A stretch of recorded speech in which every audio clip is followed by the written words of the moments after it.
Bismillahirrahmanirrahim. Assalamualaikum warahmatullahi wabarakatuh. Alhamdulillahirabbil alamin. Walladzi arsala rasulahu bil huda wa dinil haq liyudhhirahu 'ala dini kulli. Wa kafaa billahi syahida wa asyhadu an la ilaha illallah wahdahu la syarikalah. Wa asyhadu anna Muhammadan abduhu wa rasuluh. Allahumma shalli ala Muhammad wa ala alihi wa ashabihi wa man tabi'ahum bi ihsanin ila yaumiddin. Ya ayyuhan nas ittaqu rabbakum alladzi khalaqakum min nafsin wahidah wa khalaqa minha zawjaha wa bassa minhuma rijalan katsiran wa nisaa wattaqullaha alladzi tasaaluna bihi wal arham innallaha kana 'alaikum raqiba. Wa ba'du, fa inna asdaqal hadisi kitabullah wa khairal hadyi hadyi Muhammadin sallallahu alaihi wasallam wa syarrul umuri muhdatsatuha fa inna kulla muhdatsatin bid'ah wa kulla bid'atin dhalalah wa kulla dhalalatin finnar. Ini suara masuk akhwat ya. Ayyuhal ikhwah, azza subhanahu wa ta'ala. Alhamdulillah, syukur kita haturan kepada Allah, nikmat besar kita enggak mampu menghitung, masih mengalir deras untuk kita semuanya. Yang memang Allah merintahkan, wa amma bi ni'mati rabbika fahaddits. Adapun nikmat Allah supaya kamu ceritakan, kamu ungkapkan dengan hatimu yang bahagia, lisanmu yang berucap alhamdulillah, dan juga diajakkan kepada orang lain. Karena orang itu bisa baik ketika dia bahagia. Karena orang itu mencari kebahagiaan, makanya ketika bahagia dia itu akan semangat dan kuat. Makanya nikmat yang Allah berikan lebih banyak daripada musibahnya. Karena memang manusia memiliki keterbatasan, yaitu banyak mengeluh. Innal insana khuliqa halu'a. Manusia itu banyak berkeluh kesah. Idza massahu syarru jazua, ketika menimpa kepadanya sesuatu yang ia tuduh jelek, dia mengeluh. Wa idza massahul khairu manu'a, ketika menimpa kepadanya kebaikan, dia itu kikir. Termasuk kikir, kurang mau mengakui nikmat Allah. Bahkan ada yang kufur nikmat. Kadang berucap alhamdulillah juga berat, mengajakkan pun juga kadang awal, seolah mulutnya terkunci. Itu kondisi yang ada pada manusia. Makanya Allah banyak menyebut-nyebut kenikmatannya, yang itu lebih banyak daripada sesuatu yang manusia merasa duka. Sebenarnya duka pun juga nikmat sebenarnya. Duka itu nikmat enggak? Nikmat.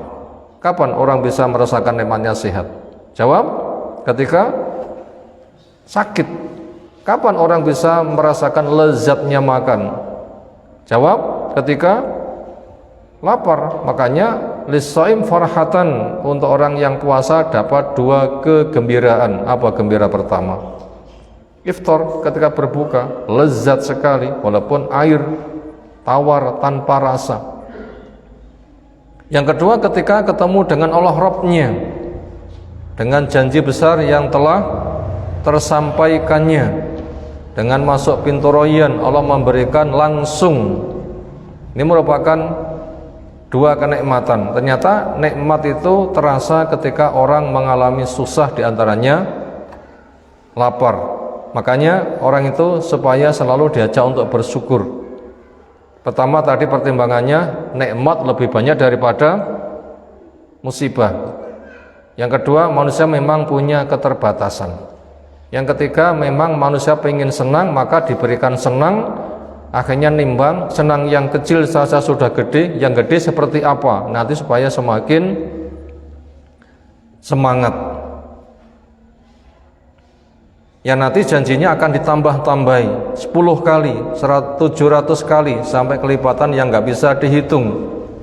Ya Allah menjelaskan, la in syakartum la azidanakum, bila kamu syukur menggunakan nikmat untuk total akan ditambah-tambahi, wala in kafartum inna adzabi lasyadid, bila kamu kufur seksaku itu sangat pedih.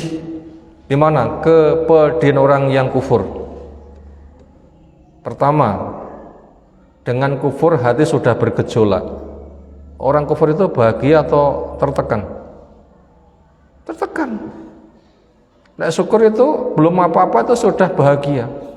Tapi nek kufur belum apa-apa sudah tertekan. Yang kedua, menyalai fitrahnya. Yang kedua, menyalai fitrahnya. Yang ketiga, membahagiakan setan yang notabene dia sebagai musuh. Yang nomor 4, akan terancam memberikan kepeloporan yang jelek. Dapat dosa ditambah orang yang mengikuti kejelekannya. Yang berikutnya ada ancaman neraka. Walaupun satu dosa satu itu satu, tetapi dosa gampang diterima dan berpotensi beranak pinak. Lek kebaikan belum tentu diterima walaupun dijanjikan beranak pinak. Tapi lek kejelekan gampang diterima dan gampang beranak pinak. Itu resiko dari kufur itu sudah berat. Apalagi mati tidak tobat, kena siksa, hati gersang, mati tidak bisa husnul khotimah, gak bisa jawab pertanyaan kubur, apalagi nanti di padang mahsyar, apalagi nanti sudah taruhan nasib. Loh, mengerikan kan? Itu resiko dari kufur. Inna adzabi lasyadid, maka giring saja dengan syukur. Yang nanti akan lebih menyemangati ketaatan seorang hamba kepada Allah Subhanahu wa ta'ala.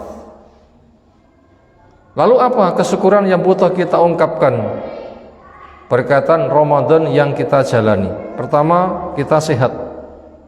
Mahal enggak? Mahal. Yang kedua, kita aman. Mahal enggak? Mahal mana? Aman sama makan. Masih mahal aman, karena disebutkan lebih awal, waj'al hadzal balada amina warzuq ahlahu minas samarat. Doa Nabi Ibrahim minta supaya negerinya aman sebelum meminta tentang rezeki. Itu aman lebih penting. Lalu berikutnya tentang nikmat yang Allah berikan kepada kita, kita masih istiqomah dengan Islam. Ini mahal. Hidayah agama itu paling mahal. Kalau harta semua orang diberi, sampai orang kafir diberi, hewan diberi, setan diberi. Tapi kalau hidayah agama gak semuanya diberi. Nah, kita ternyata masih diberi. Ini nikmat besar yang kita wajib untuk mensyukuri. Demikian juga kita masih istiqomah, cinta Islam, mempelajari Islam, mengamalkan Islam, mendalami Islam, menjaga Islam dengan ilmu, dengan ibadah, dengan ketaatan, dengan lingkungan yang baik, dengan memberikan pengaruh. Termasuk nikmat yang lain, kita dipertemukan Ramadan. Apa doa yang kita lantunkan ketika kita melihat hilal atau mendengar hilal sudah muncul? Allahu Akbar.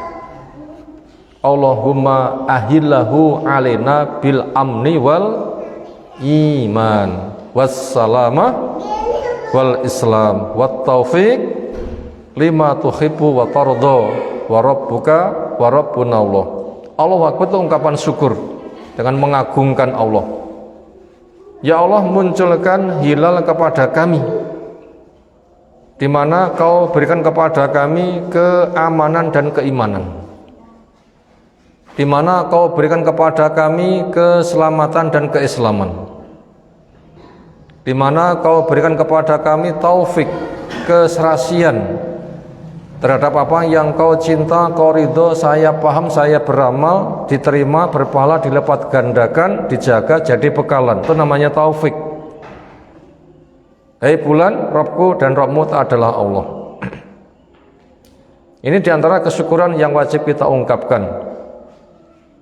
Berikutnya, tentunya masing-masing dari kita yang tidak ada halangan sudah jelas berpuasa, karena jelas itu merupakan kewajiban yang Allah embankan sebagai rukun Islam yang 5, puasa salah satunya. Memang Allah telah menandaskan dengan ya ayyuhalladzina amanu kutiba alaikumusiyam kama kutiba alal ladzina min qablikum la'allakum tattaqun. Jelas diwajibkan puasa supaya kamu jadi orang yang terjaga. Kemudian ketika sudah jelas menjumpai dengan ru'yatul hilal, maka puasalah, karena Allah menjelaskan faman syahida minkumus syahra fal yasumhu, siapa yang menjumpai Ramadan harus puasa.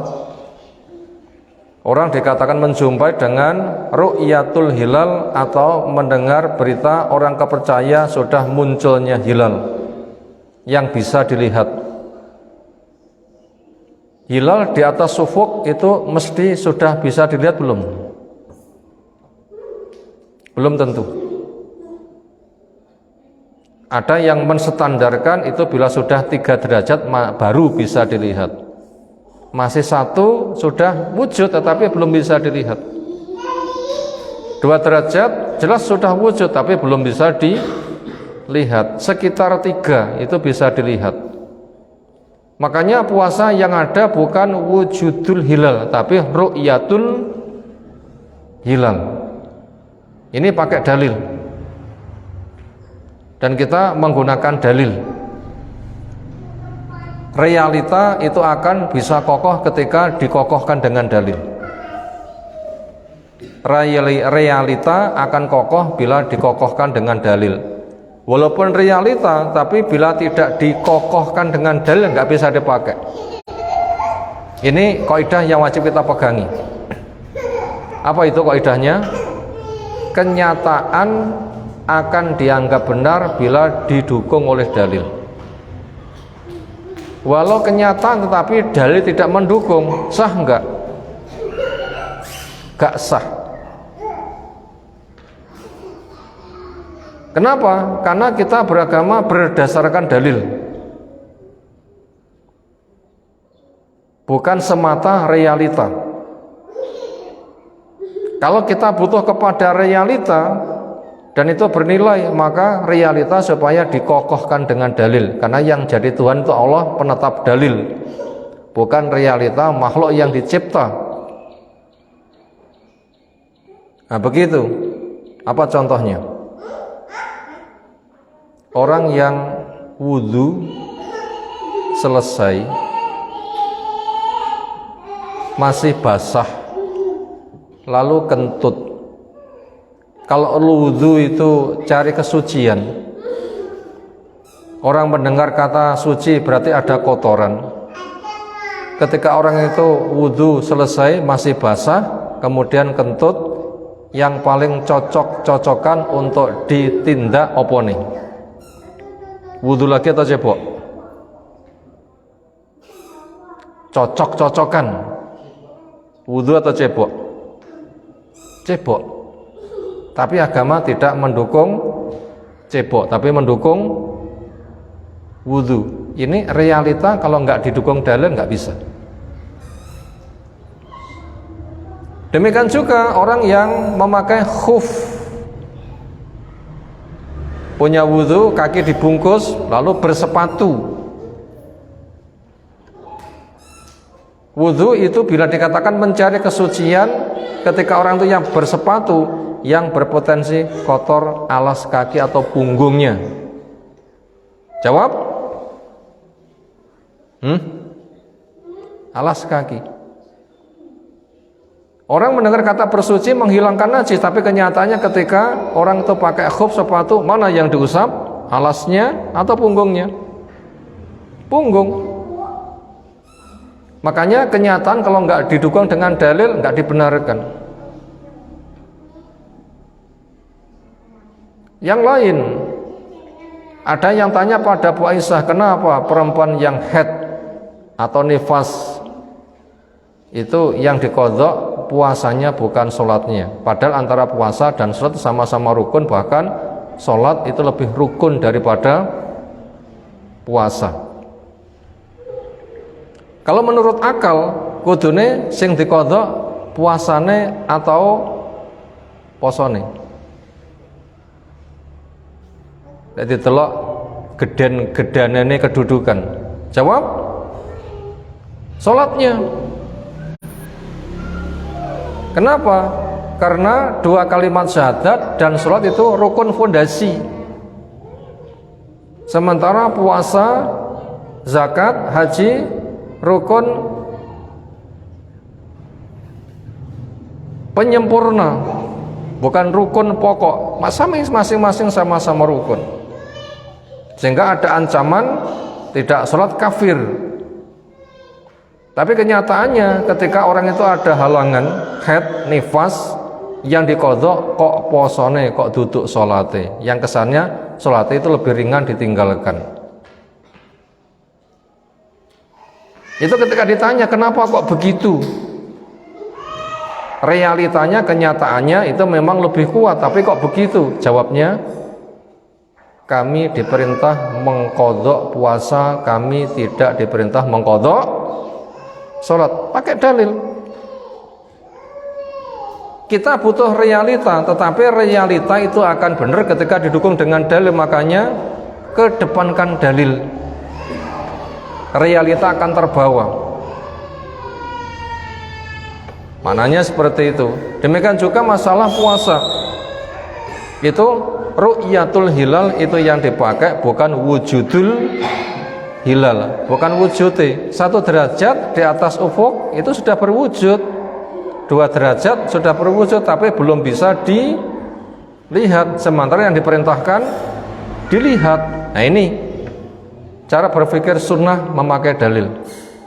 Makanya faman syahida minkumus syahra fal yasumhu, siapa yang menjumpai Ramadan dia harus berpuasa. Gimana cara menjumpainya?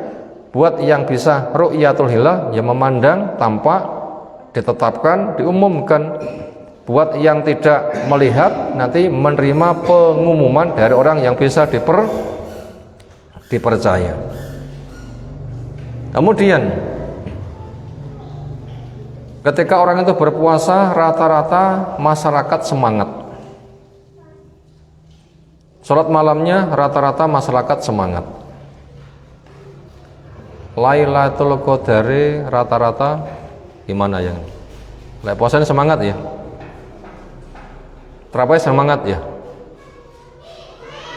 Lailatul Qadari kurang ya? Apapun permasalahannya, dari ketiganya itu fadilah yang dijanjikan ada satu kata yang berulang. Apa? Fadilah yang dijanjikan ada satu kata yang berulang. Apa? Pahala, peninggian derajat, atau ampunan dosa? Yang mana? Yang satu kata yang disampaikan berulang, entah itu puasa, sholat malamnya, atau iktikafnya.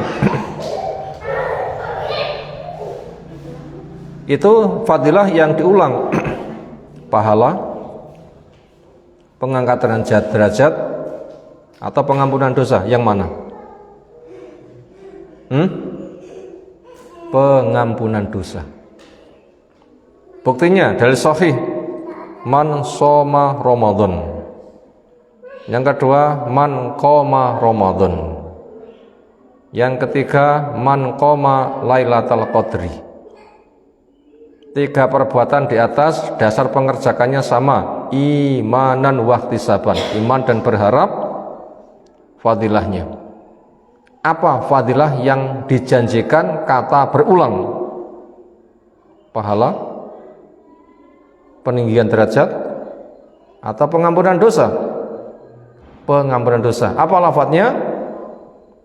Ghufira lahu ma taqaddama min dzambi.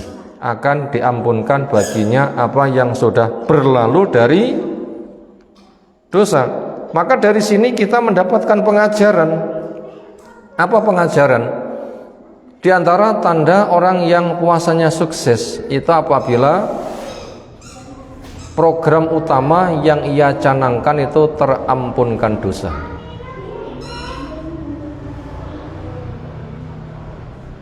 Kemudian cara pengampunan dosa yang paling utama apa?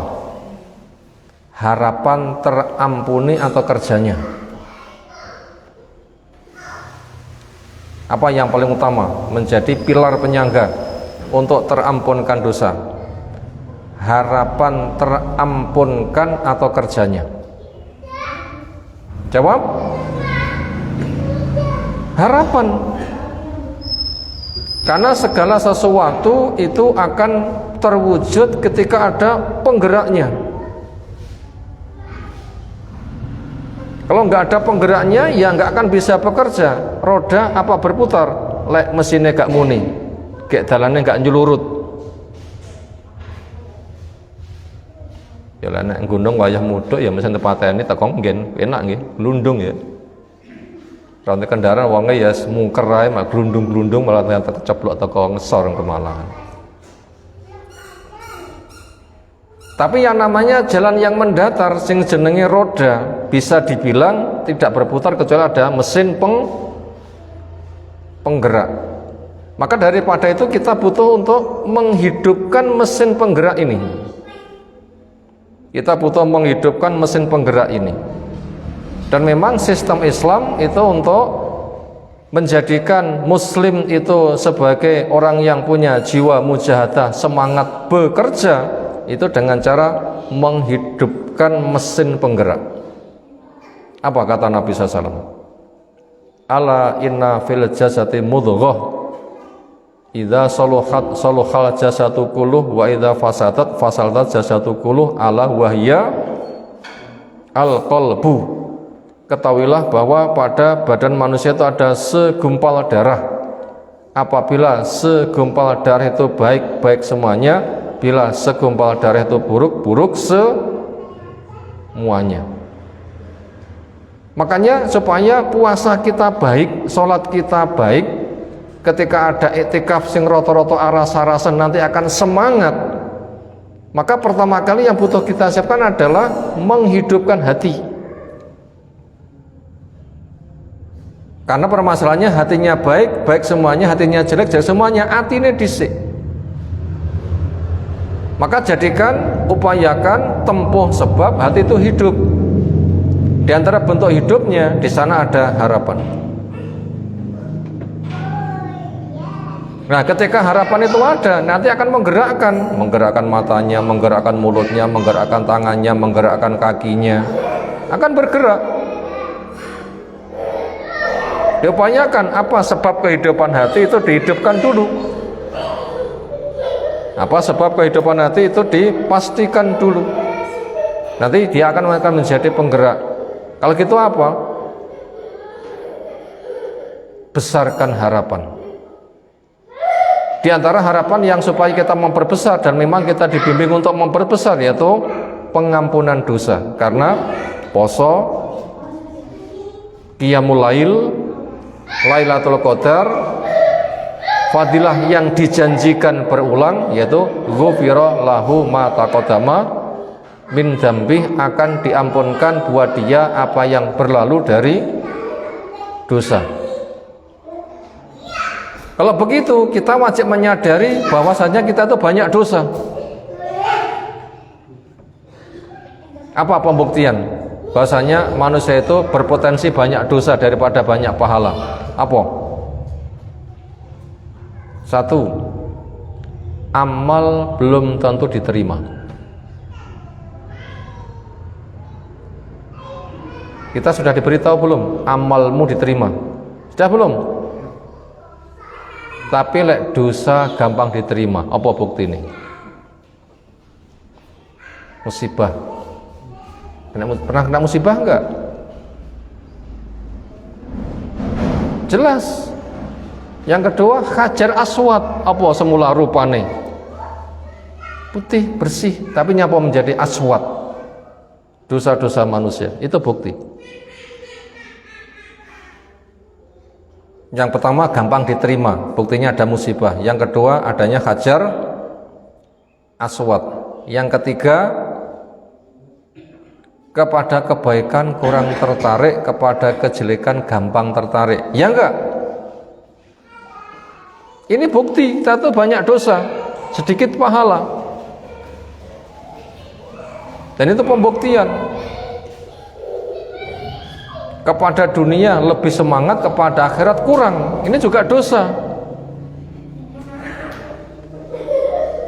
Itu pembuktian. Maka apabila kita menyadari kita itu banyak dosa, makanya ketika kita itu berkarya, hidupkan dulu dengan memperbesar harapan. Apa? Terampunkannya dosa. Sehingga apabila kita merasa punya dosa dan gak kuat memikul dosa dan ingin segera untuk diampunkan, kita nanti akan semangat. Contoh nih, ketika orang itu mau dieksekusi mati, ketika orang itu diputuskan untuk eksekusi mati, itu semangat minta pembebasan atau semangat ngewehne gulune? Ayo, semangat minta pembebasan atau semangat menyerahkan lehernya? Nabi Ismail ya semangat menyerahkan lehernya. Ya abati if'al ma tu'mar satajiduni insyaallah minas sabirin. Wahai bapak, kerjakan apa yang Allah perintahkan. Engkau hendak menyembelih saya, bapak akan jumpai saya sabar insyaallah.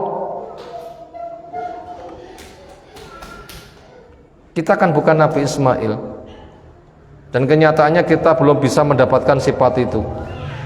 Ada eksekusi mati yang ada repot, bagaimana banding minta pembebasan, carane.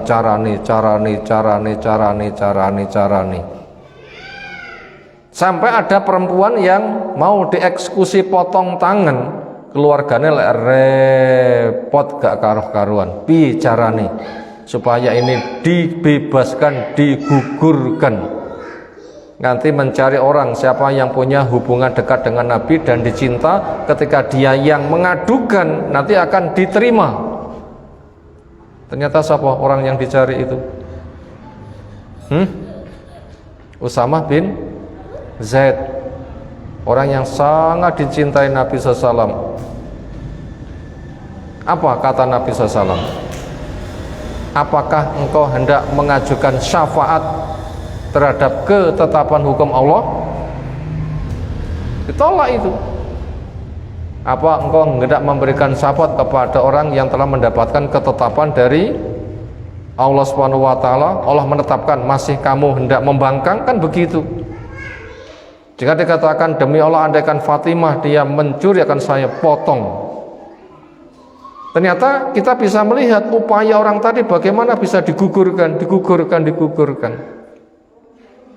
Sadar punya dosa, gak kuat mendapatkan resiko, bekerja keras. Gimana untuk bisa digugurkan?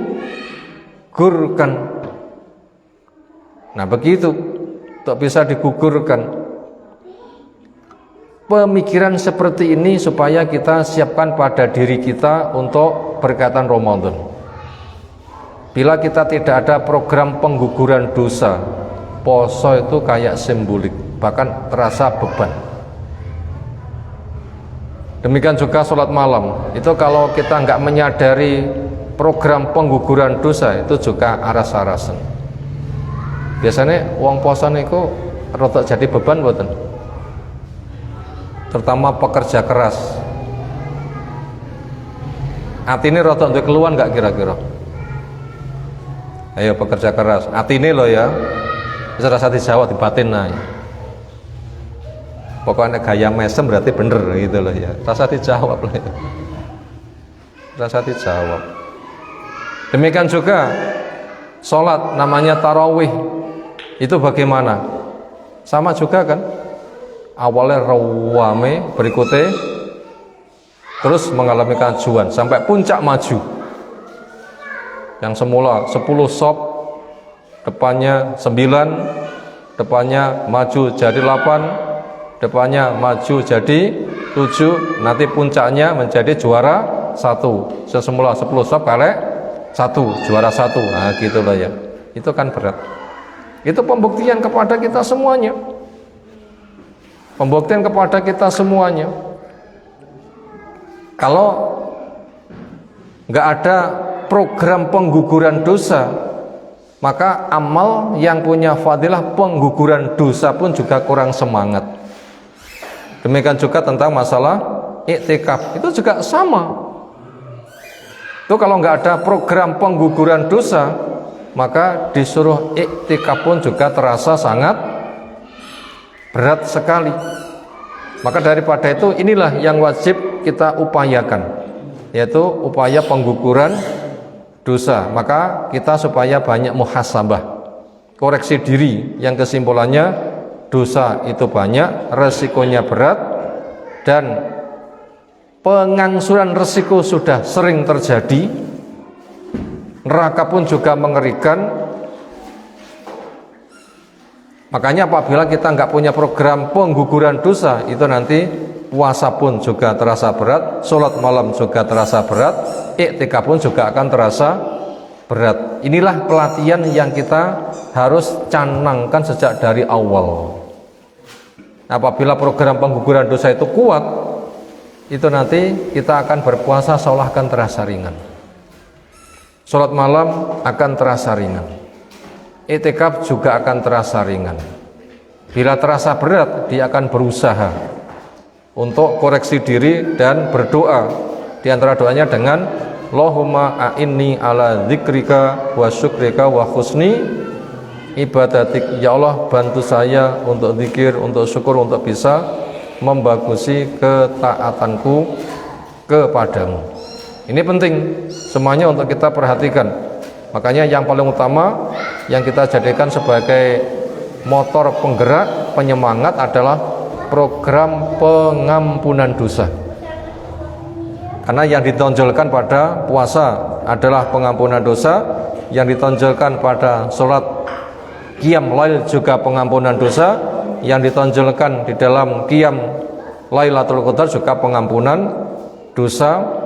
Dan program ini harus lebih dikedepankan karena kaidah telah mengambil sebuah kesimpulan dari dalil-dalil yang ada, yaitu daf'ul madharat muqaddamun min jalbil manfaat, menolak bahaya lebih dikedepankan, didahulukan daripada mengambil manfaat. Maka program pengampunan dosa, bersihnya dosa ini wajib untuk dikedepankan. Otomatis bila orang itu sudah digugurkan dosanya, berarti enggak kecebur neraka, berarti otomatis dia tinggal masuk surga saja. Nah seperti itu. Ini penting untuk kita jadikan cara berpikir kita semuanya di dalam melaksanakan puasa. Kemudian materi yang dijatahkan untuk saya dikaji pada kesempatan semisal ini adalah dari Arba'in Nawawi hadis 1 sampai hadis nomor 5. Ini dibagi untuk semua yang terjadwal, cuma nomornya berbeda-beda. Maka di sini akan saya sampaikan tema global tentang hadis yang ada masalah niat, yang ringkasnya pesan Nabi SAW, innamal amalu binniyat wa innama likulli imri'in ma nawa. Faman kanat hijratuhu ilallahi wa rasulih wa hijratuhu ilallah wa rasulih wa man kanat hijratuhu lidunya yusibuha aw imra'atin yankihuha fa hijratuhu ila ma hajar ilaih. Meriwayatkan hadis ini dua ahli hadis yang sangat terkenal, Imam Bukhari pada kitab sahihnya, Imam Muslim pada kitab sahihnya. Pelajaran dari hadis ini, jaminan maghrib ya? Jam 6 kurang seperempat, jamnya itu kebanteran. Jamnya itu kebanteran itu ya. Nanti diwai. Siapa panitia masjid memperhatikan jamnya. Niat kemauan hati untuk melakukan sesuatu. Ada 5 hal. Siapa yang punya 5 berarti dia berpotensi niat. Pertama hidup, 2 melek, 3 sadar, 4 punya kemauan, 5 pengen melaksanakan kemauan. Berita 1 Ramadan telah kita dapatkan kemarin. Kamis sudah 1 Ramadan. Kita waktu itu masih hidup enggak? Sadar, melek, pengen poso, ya, itu sudah punya niat belum? Udah. Untuk niat 1 bulan, karena perintahnya siapa menjumpai bulan itu poso, berarti niat 1 bulan. Dan akan diperbarui ketika makan sahur, berarti sahur berarti gandengannya poso, otomatis. Dan kita jangan punya alasan ketika nggak poso nyapo, lali gak niat. Lalu ngomong inamal amalu bin niat. Itu bukan nggak niat, tetapi lali gak muni nawaitu gitu loh ya. Jadi sudah punya niat, cuma lali gak muni apa? Nawaitu. Diharuskankah membaca nawaitu? Tidak. Kenapa? Niat pekerjaan hati bukan pekerjaan lisan. Maka jangan sampai ada yang punya alasan ketika sadar masuk Ramadan pengen 1 bulan kemudian nggak puasa, alasannya nggak punya niat. Jangan sampai terjadi, karena orang itu sedang salah pemahaman, karena niat pekerjaan hati bukan pekerjaan lisan. Ini kaitannya yang butuh kita sampaikan, niat dengan Ramadan yang kita jalani. Walaupun pembahasan niat itu luas, tapi kita tidak mengurai dengan terbatasnya waktu. Kita anggap cukup. Insyaallah kita masih punya waktu 2 menit untuk menjemput maghrib, bisa bersiap-siap. Sementara kita cukupkan. Subhanakallahumma bihamdika asyhadu an la ilaha illa anta astaghfiruka wa atubu ilaik. Assalamualaikum warahmatullahi wabarakatuh.